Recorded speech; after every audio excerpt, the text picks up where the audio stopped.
जी दोस्तों को नमस्कार। मैं प्रमोद कुमार आज फिर आप लोगों के साथ एक प्रश्न डिस्कस करने जा रहा हूं जो इस समय बहुत ही चर्चा में है। तो प्रश्न संख्या 66, भारत के संविधान के उद्देश्यों में से एक के रूप में आर्थिक न्याय का किसमें उपबंध किया गया है। तो जो भारतीय संविधान के उद्देश्य हैं उसमें से बताना है किसमें जो है आर्थिक न्याय के बारे में उपबंध किया गया है। तो इसके 4 ऑप्शन हैं।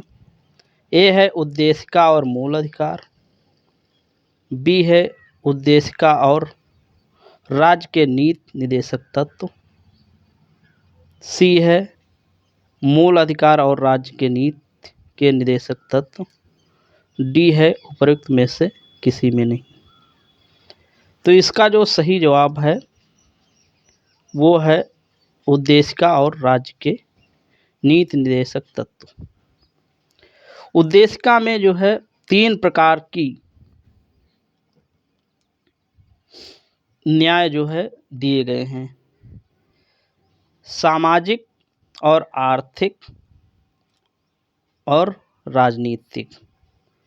सामाजिक न्याय, समाज में सभी व्यक्तियों को समान माना जाए, ऊंच नीच भेदभाव, किसी भी सार्वजनिक जगह पर सबका प्रवेश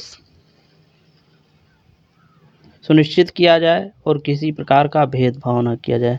आर्थिक असमानता, हर व्यक्ति को जीवन से जुड़ी मूलभूत आवश्यकताओं के लिए जो भी रोटी, कपड़ा, मकान, आजीविका, जीवन यापन के लिए जो आवश्यक मूलभूत सुविधाएं हों वो अगर स्वयं नहीं अर्जित कर पाता तो सरकार के द्वारा उनको विभिन्न प्रकार की योजनाओं द्वारा लाभ दिया जाएगा। जैसे कि इस समय हम देखते हैं कि जैसे जो भी आर्थिक रूप से पिछड़े परिवार हैं उनको राशन या वित्तीय सहायता, पेंशन या किसी भी स्कीम से या पीएम किसान की स्कीम से 2000 रुपये, या जो उनके पास आवासीय सुविधा नहीं है तो उसके लिए सरकार जो है आवास की सुविधा उपलब्ध कराती है। और अगर बच्चों के पास कपड़े, जूते, मोजे, बस्ता, बैग ये सब सुविधाएं नहीं हैं तो उनको भी ये सुविधाएं उपलब्ध कराती है। तो ये सरकार की फिर जिम्मेदारी हो जाती है कि संविधान के अनुसार आर्थिक न्याय सुनिश्चित करना।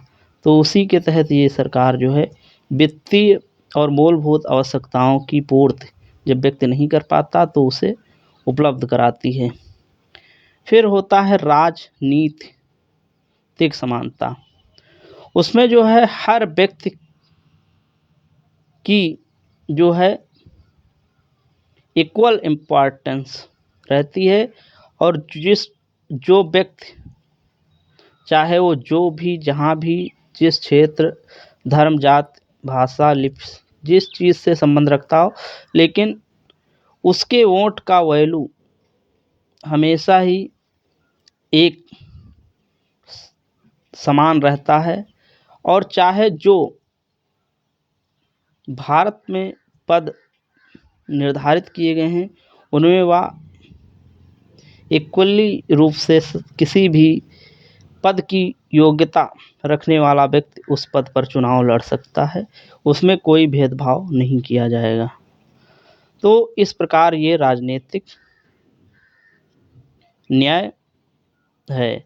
तो उद्देशिका में जो हमारे हैं आर्थिक, सामाजिक, राजनीतिक 3 प्रकार के न्याय दिए गए हैं। इसी प्रकार राज्य के नीति निदेशक तत्वों में अनुच्छेद 38 के अनुसार सभी व्यक्तियों को अगर वो सक्षम नहीं तो आर्थिक सहायता उपलब्ध कराना।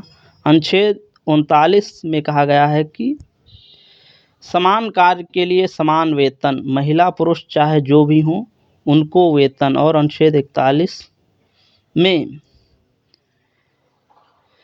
जो है आजीविका यापन, अपन जीवन चलाने के लिए जो भी कार्य करना चाहता हो वो जो है उसमें छूट प्रदान करेगी सरकार।